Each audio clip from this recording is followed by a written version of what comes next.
look at that radar. My word, look how close it is. As we jump, look at that. Look how beautiful that looks. Come, oh, a little bit of a tap there. Oh my word, it's into the barrier.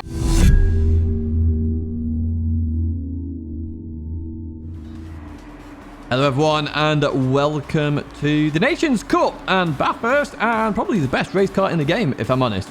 Let's have a look at the grid start, which is a bit wonky because you start off with P2, then P1, P3, P4, P6. I don't know, a bit weird. I think it needs sorting. Gran Turismo. Now you might just see it at the bottom there. We're starting P16 and do hit that like button, subscribe if you want to stay in touch with all the content. But here we are getting ready for the start then. Traction control on 1. And off we go, and it's pretty much status quo here for everybody as we set off. There's no real skill to it other than releasing the brake. However, Stratonic on the left has had a good start there, but we're going to try and go around the outside here as it gets very cramped here in the MX5s. That ain't going to work, but we get a good run out the corner in second gear. Stratonic goes to the left, so we go towards that right-hand side as we start to head up the hill. Now, look at that radar. My word, look how close it is. My word, that is very close. Which means, you know, we can have some good racing here. And I've always said, the slower the car, the better the racing, because you have a lot more time to think. So everybody has more time to think. So the racing is this tight.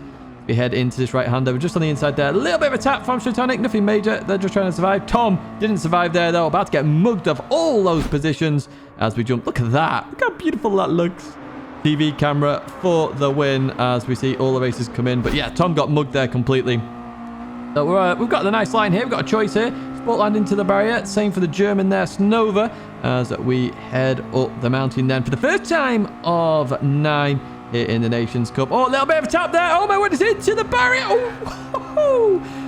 Oh, my word. Thank goodness for ghosting there because I think we would have been a goner. But down the inside of the German we go up to P16 to P11 on the first lap. And look at that train of Mazdas up ahead as we come through here then. Sportland sticking to my rear as it looks like somebody's gone off there. I think that was the German Snova. And in towards this right-hander then. Oh, a little bit of oversteer. We catch it though. And we're in this next train then. Can we gain more positions in this race? Let's see. Now you're probably wondering, why am I doing this race? Because I don't normally do the Nations Cup. I decided to have a go. I love the MX5 car. And I thought, do you know what? Let's have a go. I'll do it off stream just so I can have a nice race on me Todd. And now I'm sharing this race with you. So you've probably seen the title of this video. Well, up ahead, you're about to see somebody there losing all their positions. Who is it? I think it's VQS Jack. It is indeed. Goodbye, Jack. Thanks for that position. Up into P10, then 6 positions. 1 lap. That is not bad going at all as we head in towards the braking zone then at the chase. My word, this is a very hard corner to get right, especially in these cars I've found. So Green just nudged out wide there by the Spaniard. Going to come behind Senior here, but I'm going to go towards the left. I was expecting Green to move over there. Doesn't. Leaves the door open here. Gets a bit of a bumper draft from Sportland though. And in towards the braking zone we go. We brake late. We do get it stopped. Bounce off the curve though into Green. And Green goes off there now. What would you do? Would you give the position back? Or would you say all's fair game there? It was not really my fault. I felt like I was a bit tight on the curb and the curb bounced me off and there was room there on the exit. We just decided to run really tight. So I feel a racing incident. I don't feel like that was a need to give the position back there. Anyway, heading down the mountain once again. Look at how close Sportland is here. We have lost the train a little bit. Coming through here. Whoa, drifty boy. And, ooh, save it. Look at that. Beautiful stuff. Yeah, we're going to keep that position for now then, my word. It does get a bit oversteer in this car at Bathurst, but hey, it adds to the fun, I guess. So through the left-hander we go. And are we in the slipstream? Oh, is it touching distance? It's not quite there. Look at that. 8/10 of a second. 7.5 is what we're after. As once again, we go to that TV camera then. And Sportland was very close. Is Sportland going to bumper draft? Or is Sportland going to go for the overtake? And it goes towards the inside then for the move as we head into the chase once again. And we go for this beautiful camera in here. And I do let off a little bit here and let Sportland go. And we're going to pull in behind there. Nice and easy. And in we go. And back on board then. And down to P10. So we've lost a position this time. So it was +6. Or +7 even. And then -1. So we're down to +6 now. And as you see, we have caught up to Scott Senior here. I think it's Scott Senior. Stephen Scott. There we go. Through we go. And we do give Sportland a bit of a bump draft. And we were both going to go off here. However, we sort of survived because it's the MX5s and they like rally crossing apparently.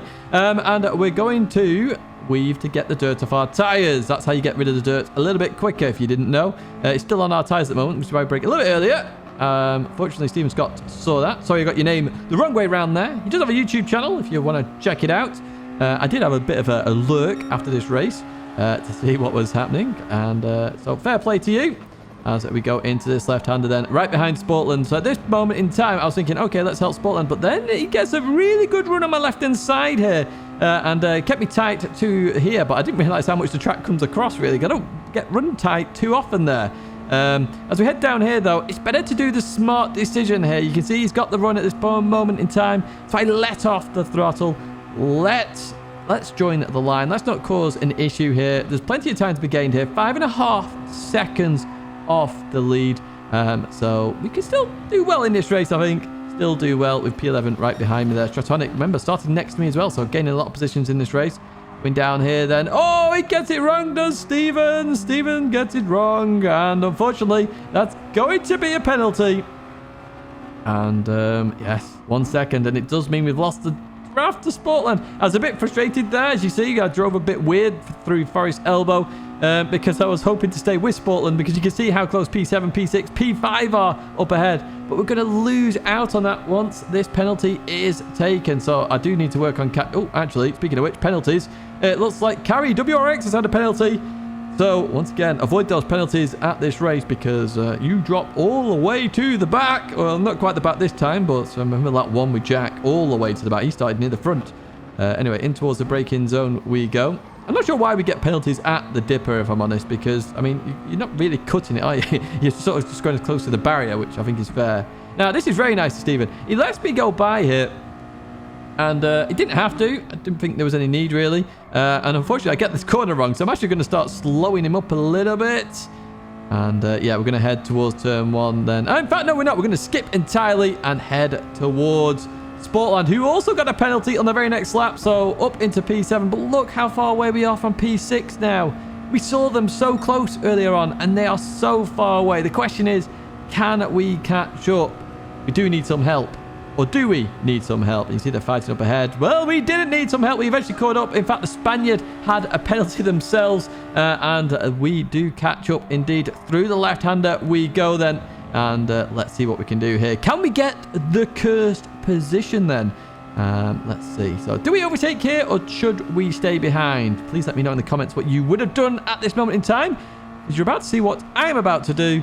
As we head closer and closer and closer. So I decided to go for the move here. Now, in retrospect, I probably should have let off. They decided to let off instead, the Spaniards. So playing it smart, thinks that the move is going to happen, lets off, and we continue racing then as we head up the mountain for the penultimate time here in the Mazda MX5 touring cars. Or the Miatas. Remember, we had Miata Mania in terms of the Community Championship. Look how close the Spaniard is behind me, driving very well indeed. Going down here, trying not to get oversteer, but we get a whole load of it there, and we just survive here, losing a lot of time there. So what I do, because I noticed the Spaniard's got the run, I let off here. Now let them go, and then we can just regroup here, and we don't lose as much time. And would you have done that as well? That's an interesting question. But it gives us a bit of an opportunity here, because now we're behind, and now we can play a little bit of chess and place ourselves in the right place at the right time for the final lap. Because obviously P6 is pretty much where we the limit of where we can finish here. Obviously we can lose some places with a penalty, but what do we do here then? Do we go for the move like we did last time, or do we bumper draft? You can see we're going to go for that bumper draft, big bumper draft there. Then heading into this braking zone, I just let off a little bit earlier, brake a little bit earlier, but only half brake. And unfortunately we get it slightly wrong here, so I lose a bit of momentum. And unfortunately for Tom, just clips my rear. It gives me a little bit of a bumper draft. So I can continue on in this P7 position for now. And Tom's done well to recover from that earlier incident on lap 1. You can see here, so close to the Spaniard then. We did catch up with that slipstream down that straight there and into this left-hander. Very hard corner to get right here, but you can absolutely plant your foot in the MX5. It's a really nice combo, this the MX5 at Bathurst. It really did present some good racing. You can see that in TV camera, top right-hand side. 4 cars all fighting for this P6 position, the cursed one. Everybody wants it. If you're not going to win, P6 is the next winning spot. Forget P2 and everywhere else. as we look at the Spaniard. No, we're going to stay behind for now as we head over here through the left-hander. Very easy to do in this car as well. And look how close we all are. This is brilliant driving from everybody here as we go down the hill. So I'm now trying to control the car a little bit better than I did last time. Beautifully done there. The Spaniard gets a little bit of oversteer. Oh, does he cut it there? No, he doesn't. He survives just from a penalty. We do gain a little bit from Tom, though. It does mean this P6 is on at the moment. We need a good run through first. Oh, he clips a barrier there, does the P6 driver. Oh, that's a mistake. That's a bad mistake as well. Look at the gap coming down here with the slipstream as well. It's going to get very, very, very close at the chase then. So Spaniard goes towards the right-hand side. We're in the perfect spot here. We're definitely going to go for the move this time. We go towards the left-hand side. And we are going to be alongside the Spaniard then. As we go past. Do we get past just in time? We do. Look at that beautiful stuff. In towards the braking zone. We need to get this right. You're not braking in the normal place here. And do we get it stopped? We do indeed. That's nailed. Job done. We just have to survive the last corner then. Trainer cars behind me. If I make a mistake here, it's over. As we head to the last corner then. Braking later than normal as well. And we drop second gear. Too much oversteer though. Through we go. And the Spaniard's going to get an absolute mega run out the last corner. It's going to be a run towards the line then. And it's going to be... Oh, it's a cursed position for me. Oh, what a brilliant race this was. That was really, really good fun. I really did enjoy it. And I hope you guys managed to have a good race there as well. I do hope you've enjoyed this video. Do give it a like. Subscribe to the channel if you want to stay in touch with all the content. Remember, weekly race guide tomorrow with a few upgrades as well. But that's going to be it for me now, folks. Have a good evening. Au revoir. Farewell.